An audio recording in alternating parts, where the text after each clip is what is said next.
Hai, apa kabar semuanya? Semoga baik-baik aja ya. Perkenalkan, nama kakak Mestika, dan hari ini kakak akan mengajarkan matematika materi perbandingan yang diajarkan di kelas 7 semester 2. Perbandingan. Kita mulai ya. Bismillahirrahmanirrahim.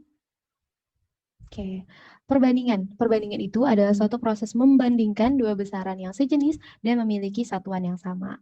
Jadi membandingkan dua besaran.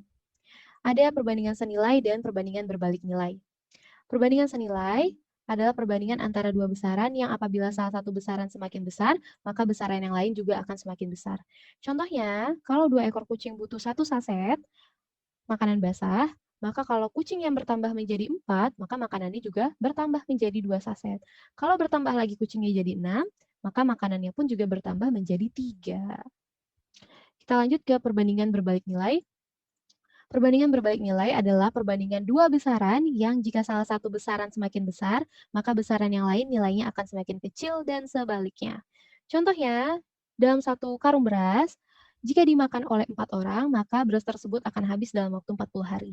Jika dimakan oleh 5 orang, maka beras tersebut akan habis dalam waktu 32 hari.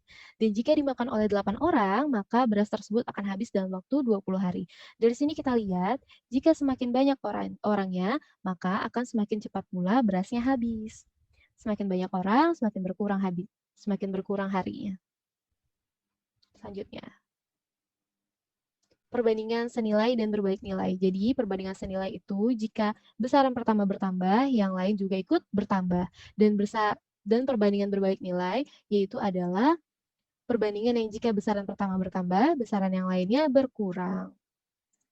Kita lanjut ke pengerjaan soal atau menyelesaikan masalah. Masalah yang pertama, keluarga Tia beranggotakan 5 orang, biasa memasak ayam 1 kilo sebagai lauk makan 1 hari, dan pada suatu hari Tia kedatangan tamu, paman, dan bibi, dan berencana menginap.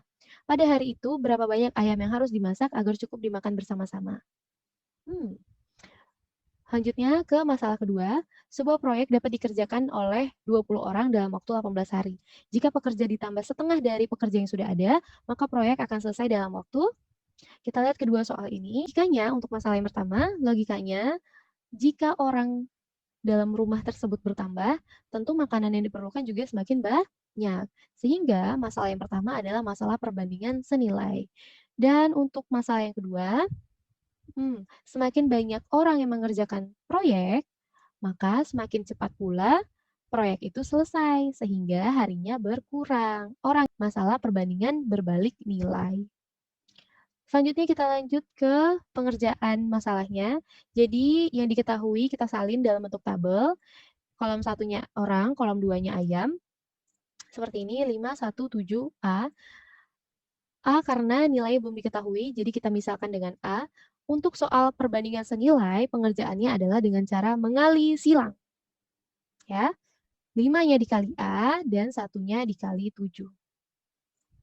Tapi A itu kan belum diketahui nilainya, sehingga si pasangannya yaitu 5 diletakkan di bawah per atau dijadikan penyebut seperti ini. Jadi A sama dengan 1 dikali 7 per 5 atau bagi 5. Hasilnya adalah 1,4 kilo. Bisa dipahami? Semoga bisa ya. Lanjut ke masalah yang kedua. Cara pengerjaannya sama, disalin dulu dalam bentuk tabel agar memudahkan. Pekerja, kolom pertama pekerja, kolom keduanya hari. Tadi di soal diberikan jika pekerja ditambah setengah dari pekerja yang sudah ada, setengah dari pekerja yang sudah ada itu kan 10, maka pekerjanya menjadi 30. B ini karena nilainya belum diketahui, jadi kita misalkan sama B. Lalu kalau menyelesaikan soal perbandingan berbalik nilai, cara mengerjakannya adalah dengan dikali lurus. Seperti ini. Pengerjaannya hampir mirip dengan perbandingan senilai, beda kalinya saja. Sehingga B adalah 20 dikali 18 per 30.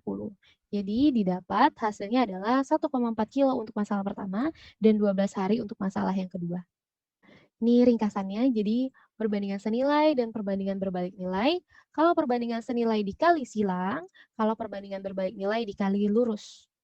Oke, kali silang dan kali lurus. Berikut adalah soal-soal yang dapat adik-adik kerjakan sebagai latihan. Semoga dapat membantu ya. Terima kasih.